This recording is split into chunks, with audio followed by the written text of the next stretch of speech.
Hey guys, Carl here, Cultivate with Carl, and today is a garden update day. As you can see around me, things are happening in the garden. Everything is going really well. We've just got done with about 3 or 4 days of pretty intense rain and weather, and so the garden is looking really green and lush. Actually, I got some branches down over here. I'm not sure what's going on with that, but we're gonna look today. We're gonna do a quick fly over the garden. But today we're really going to talk about the potato production. The potatoes are really popping this year. A lot of good progress. We do have some bug pressure to look at, but we're going to do a little update on the potatoes. So let's go take a quick look at everything else before we get into the main topic. Okay guys, here in this tomato bed, these are the cherry tomatoes. And as you can see, some are doing a little bit more vigorous than the others. Over here we have some Evergrades cherry tomatoes in the pot. I'm going to put them somewhere other than in the bed because I basically run out of space. So this bed's kind of unique because somehow in the side of the bed I've rooted a bunch of blackberry bushes. So I was going to let them go. I'm probably going to clean them up. I'm going to do a lot of garden cleanup this week, but I may pull them out and put them somewhere else. But what you're looking at here are some Sweet 100s cherry tomatoes around the edge. And then we come down to the middle, you got Sun Gold down the middle. And then on the end we have Sugar Sweet. And so 2 of the Sugar Sweets are doing okay, but the 2 down on the end are not really that vigorous. So we'll have to see about that. What I do plan on doing is putting a trellis over this bed because some of these tomato plants are going to get pretty big. Okay, let's keep going. Over here, we've got our determinants, and in the determinate beds, we've got Florida 91s, which are the ones closest to us. That big thing right there is a basil plant. This right here is a celebrity tomato, but he was one of the emergency backup celebrities because the Florida 91 that was in that hole didn't make it, so we backed up with a celebrity. Now, these guys down here are celebrities. So that one right there, it's about to get overtaken. And this one are celebrities. And then that right there is a German Johnson, I believe. I'm not real sure. I had to replace one there that died. So this plant right here is a sunflower. These 2 are, one's a celebrity and one's a Goliath. Some kind of determinate. They did have flowers on them. There, yeah, the Goliath. Let me see what it's called. The Bush Goliath. So here's the tag, Bush Goliath. It's got flowers, so hopefully we'll be getting tomatoes soon. Gotta get some pollinators in here. If not, I'll just come in and shake them around a little bit. You can, if you didn't know that, with a tomato plant, you can just shake the tomato like that, and that will pollinate the flowers. Sometimes I get a little paintbrush, and I come through here and I hit them with a paintbrush. And I'll just be the little bee, just a little bee, do my bee things. So these are the Garden Monster leaders. These, I keep talking about these. They're called Garden Leader Monster, and they're by Ferry Morris. And man, they have done good 2 years in a row. And so they're looking pretty good. Over here, we have our Indeterminants. These are my backup Indeterminants right here. These are, they are Creole Indeterminate, supposed to be heat tolerant. We have Lemon Boys right here up front, Cherokee Purples in the middle, and we got another Lemon Boy back here, and then at the end, the German Johnsons. So, like I can tell you right now, that German Johnson getting ready to get replaced with a Creole, and if that little German Johnson here in the back doesn't get going soon, he'll get replaced also. So, there you go. Okay guys, here we are looking at the Butter Crunch lettuce, and this is about ready to harvest. I'm going to start taking heads of lettuce out of here today, and we will have salad for the next couple weeks. Luckily enough, no bug pressure. I've gotten all the radishes out of the bed, but it's looking pretty good. You know, it's not too shabby, if I do say so myself. I'll be happy to eat this. I'm gonna have to give some away, I'm afraid. I don't think I'm gonna be able to eat it all before it gets done. So, but it did turn out okay after a slow start, and then we'll see how it tastes. All right, going down here, down the potted plant chute, we've got the carrots are looking a little beat up. And the eggplants, it's middle of the day. They don't look too excited, but it might not be warm enough for them yet. Here, our white onions have fallen over, though I don't see any bulbs on the bottom of them. The tops have fallen over, and that's supposed to be a sign that they're getting ready to be ready. These are bunching onions, and what I'll do is I'll pull them apart, and then we're going to eat some. We're going to actually dry some out, store them, and then put them in, and then we'll put the bottoms back in the ground in a different bed. The jalapeno peppers are doing great. They're popping up, as are the bell peppers. They're doing wonderful. These are more bunching onions right here that appear to be doing okay.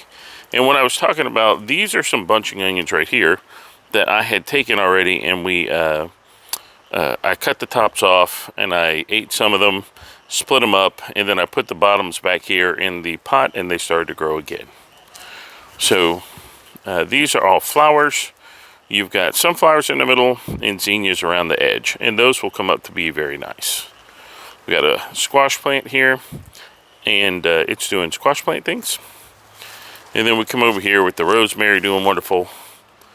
And then we have some more gypsy pepper plants here. They're kind of like a bell pepper, they're just a little bit longer. So let's take a look and see how the beans are doing.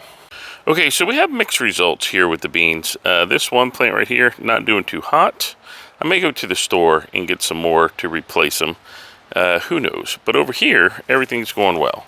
So these are top crop green beans and Kentucky blue something. Those are the ones in the back.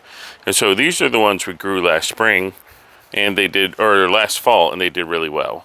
So the ones in the front have started to grow. They're actually getting little flowers on them. I'm not sure that that's that great. But the ones in the back are up the trellis, and that's what they're supposed to do. So they'll keep going the way that they are. So keep an eye on these. Got to keep the weeds out, keep the weed pressure off. Like I've got some blackberry bushes coming up in there. So not too bad, not too shabby. All right, here is the squash bed. The squash bed's looking good. Spreading out all over the place. We got some flowers here on the end on this squash plant. I don't know if the wind is picking up. So the deal with the squash plants are going to be this. I'm going to have to go ahead and get some BT on them pretty quick, because it won't be long before the vine borers come. And I'll maybe get one set of squash harvest out of this. This is yellow squash, and over here these are zucchinis. And so I'll spray them with BT, hopefully deter the vine borers long enough to get a harvest. And then after that, pretty much once it warms up, we'll lose these to the vine borers. So it's a terrible thing, but that's just how our grow zone is. Let's catch these last pots and we'll get into the potatoes. Over here we've got rainbow bell peppers, and they seem to be doing good in that pot right there. And then these are a mixture of carrots and something, but they're about ready to come out. And then that right there, those onions are red onions. And are they gonna bulb or not? I have no idea. Over here, it looks like the cucumbers have finally taken off. And finally, so they've started to go up the fence. And the other ones here, the dogs have killed by laying in the beds. And then those two just don't look like they're doing well at all. So we're gonna restart these down here. I'm gonna remix these pots, and we'll see, because everything in these pots has basically died. That's our storm damage from last night. I'll have to get with the neighbor and find out what happened, if that came off my tree or his tree or what. But hopefully soon the city will come back and pick that stuff up. Now let's take a peep at the compost. So the compost, these geo bins, if you've never used them, they do great. And so basically the compost is good and wet now, but I got to get in here and break it up with a fork. Here, these I cleaned out my fridge, and so some of the vegetables didn't make it. I got to get that plastic out of there. But yeah, so basically I buy vegetables at the store. I'm gonna flip you around here. So yeah, basically I buy vegetables at the store, and then I don't get a chance to cook, and then they go right into the compost bin. So that's It's terrible. But okay, so that's a good transition. So like I said, you know, things are going really good in the garden, and I'm very happy with the amount of greenery going on. I'll be honest with you.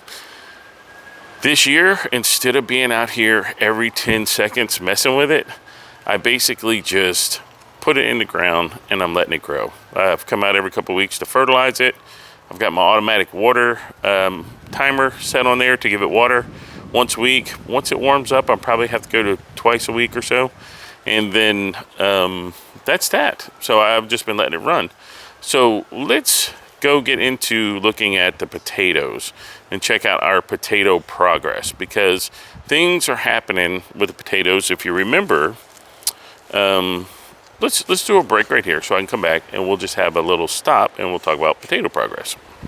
All right, guys, so we planted our potatoes a little bit later than I would like to. Normally, I like to get the potatoes in the ground by Valentine's Day, and I think for the Nordic Reds, we did that. I think that we had the Nordic Reds in the grow bags, and they were a short-term potato. They're only a 90-day potato until they are ready. And so they're coming up in their life, and we're about to see the different stages where, you know, you can start to tell your potatoes are coming to maturity. And so with the Nordic Reds, they are starting to, the plants are starting to fall, they're starting to turn yellow, and that means we are on about the 1 month slide into them becoming ready to harvest. And I believe the harvest date that I have on the tag, it should be February, March, April, May, 1st of June should be when those are ready to go ahead and harvest. And then I think we were like 2 weeks behind planting the rest of the potatoes, and we had the video on that one. That's where me and the dogs were howling. But that was about 2 weeks later. But some of those potatoes are like, you know, 100-day potatoes, 135-day potatoes, and they're actually going to go into July. And I'm not real sure if they're actually going to make it once it heats up. So once it heats up, it's a crapshoot, but I have plans. So as we deal with the heat, and I've looked forward in the weather for like the rest of this month, and we're looking at 70s during the day, you know, 60s at night, maybe some 80s in the day. And as the heat warms up, what I plan on doing is putting shade cloth over the potatoes that are going to take 100 days, you know, 135 days. So we're going to put some shade cloth over them and hopefully stretch them into where they can get their spuds developed and get them, you know, so we can get them to harvest, essentially is what I'm trying to say. So let's go check out the Nordic Reds and see what they've got going on, because it's pretty interesting what we've got happening there. And we got some bug pressure going on, but we got to balance that against where these potatoes are in their life if we're going to freak out about it or just deal with it. So let's go check out the Nordic Reds. All right, guys, check it out. These are the Nordic Reds in grow bags. And as you can see, they've started to fall out. And once they started falling out, I discovered that I had some pest pressure, because really, once the tops were all standing, you really couldn't see this pest pressure. And this is going to be either worms or caterpillars of some sort. And what I'm going to have to do is put some BT on them. And right here you can see one of the potatoes poking out the ground. So we're going to cover him back up because we don't want him exposed directly to sunlight. So that's something we're going to have to come through and check on these beds now pretty regularly. But you can see, especially look at this guy right here. These stalks have started to fall over. And what they've started doing is they've started transferring their energy down to the roots to make the spuds. And so the plants are going to fall over. And if you can see, the stems are starting to turn yellow. That's going to happen to the whole plant. In fact, you can see some of it down here where the whole plants are turning yellow. Now, a few days ago, I didn't have this big a bug pressure. And so what I plan on doing, I'm going to get out here on the old hands and knees and go through the garden and see if I can identify the pest so that I could treat it, target it, because I don't want the pests to jump over to these different type plants. Now, the plants that are eating the potatoes, or the plants that are eating the potatoes, the pests that are eating the potatoes may not like squash. and that could be a thing. These could be aphids or caterpillars, and they may not like squash that much, but we'll find out. And if you can see right there, there's a little purple thing popping up around the ground. That's the invasive dachshunds is what that is. It's one of Gunner's toys, and he really likes to plant them in my beds. But right here is the aisle. You can see the aisle right here. And so these plants have just fallen out into the aisle where they used to be big, like the potatoes across the back. See how those are still in their midlife? And we'll get over there. You can see underneath they've got some bug pressure also. But we're cool. We're cool with that. So even I really think that even if we just let these potatoes continue to go like they are, we would still be okay without doing an intervention with the bugs. And some people like to keep their gardens organic and not put any kind of pesticides or herbicides. I use organic herbicides or pesticides like neem oil and things like that. Actually, BT is a caterpillar organic, and it just kills off the caterpillars and stuff without introducing pesticides into the garden, and I think that's a good deal. All right, let's go check out the others. All right, here we go. These were there are 3 different types of potatoes in here. Let's get the signage out. All right, these in this bed are Yukon Golds, and these are due to come out 1 June, and that's how I did. And if you notice this time, I put actually a piece of packing tape over the tag, and the marker has not faded out. So we have the Yukon Golds, which are a really good potato, and I did not get that many of these last year. They rotted in the beds, as it were. The other bed, we didn't get very many of them. We got a lot of the reds, but we did not get a lot of these. And so over here we have 2 types, and I'm looking for the tags. But this is in the foliage just so thick I can't find the tags. Oh, there we go. And it just says potato. Good job, Carl. I know one was Caribe, and I believe the other one was an Elba. But like here, look now, we're starting to get little flowers. And there's a couple of things about flowers on potatoes. These are really pretty. I mean, they look really neat. They look kind of like corn. But check that out. So with these potatoes, and these 2 potatoes on the end here are in bags, by the way. The things about potato flowers, you can either leave them on or you can nip them off. There is some anecdotal studies that say if you nip the flowers off, you will get more potatoes. And look at this big old bug we got right here. Yep. So we got to figure out what that dude is. That one right there. So, but going back to the flowers, they say if you cut the flowers off, the plant will actually put more energy into making the spuds. And then there's some people that say it just doesn't help at all. And so, I'm not really gonna worry about it. I like looking at the flowers. I need something to attract pollinators, and so we're gonna leave them in place. Okay, let's go down the row here and look at the potatoes in the pots. So in the pots, we have, these were German butterballs, and they are a 135-day potato, and they are due to harvest on the 6th of July. Now, it's not like a microwave. When on the 6th of July, it's not like these are going to be done like bing, and then I have potatoes squamping out of my ears. These guys are going to be the ones that we're going to have to guard against the heat. And we're going to have to put some shade cloth on them. I may have to move them, get them out of their direct sunlight. But it's really convenient here because if you can see my irrigation system, these guys are getting water right now in the buckets about once a week. And the buckets are good because you can't overwater. Really, the bags are the best because in the bags you can't overwater because all the extra water comes out the side of the bags. But these here potatoes have gotten really big. They did have flowers on them, and the flowers have now gone away. So, but if you can check too, I do actually have some bug pressure on the bottom of these. And this is what I was talking about. See, like the tops, they look all nice and green. But when you get in here, check it out. Little bug's been at work. And I don't have my glasses on, first of all.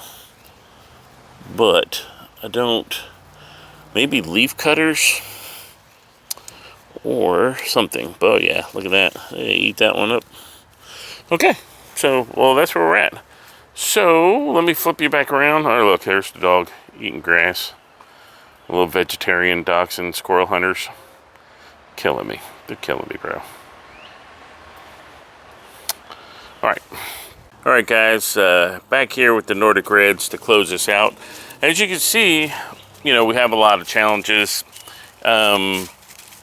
In the previous 2 years that I've gardened, I really spent a lot of time out here tweaking and fooling and messing around with stuff. And I don't know if I helped more or I hurt. So this year I decided I was going to take a little bit more of a hands-off approach to gardening, and things have pretty much taken care of themselves. Like, you know, this bug pressure, where I would have freaked out about it a couple years ago, I'm not really sweating it that hard, because the plants, even though they're chewed up, they still appear to be doing their job, which is making potatoes. So as far as the other potatoes go, or the other plants go, everything's going good. I think with some of the longer duration plants, I'm going to have to intervene and do something with the bugs. And if I could get the squirrel patrol to eat the bugs, then that would be a great thing, because then they could do something of value. But we're looking forward to having a good old haul of potatoes here.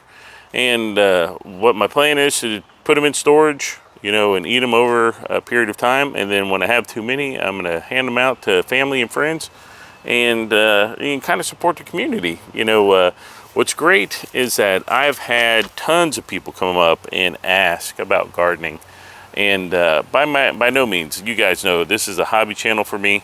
I'm by no means a professional. I started out most like you did, watching some YouTube videos, and then pushing on and just seeing what I could grow.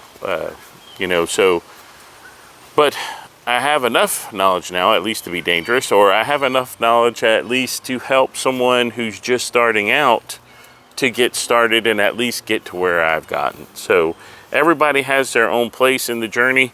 I think it's really important that we help each other out as people. You know, we're all in this fight together, whether or not we agree with each other and stuff like that. But I think we're coming up on hard times, and I think everybody's going to need to know how to do this. So World War II, we had victory gardens. The purpose for that was that people could be self-sufficient and allow the machinery to take care of the guys that were deployed. I think in the future, knowing how to grow you some food is going to be of value. So I'm happy to help people out with that.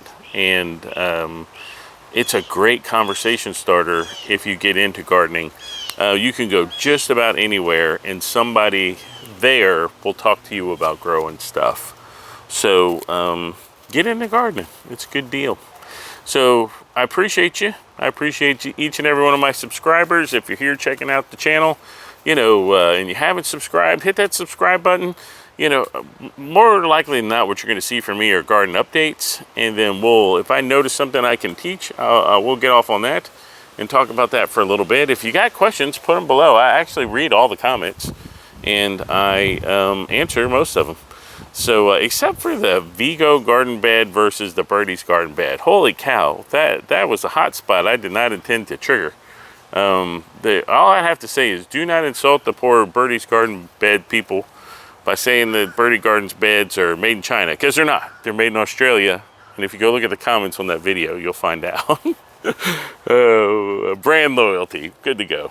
In fact, I need some more beds. I need a couple more, and I don't know which ones I'm going to get, Vigo or the Birdies. They each do a really good job. So there you go. There's my endorsement. Right in the middle, big waffle.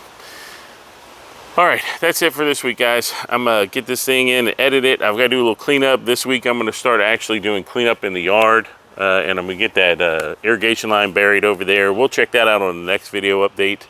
And yeah, so then it's Carl from Cultivate with Carl signing off. Like always, get a hobby and be good to people. You know, be respectful, and have a great time. We'll see you next time.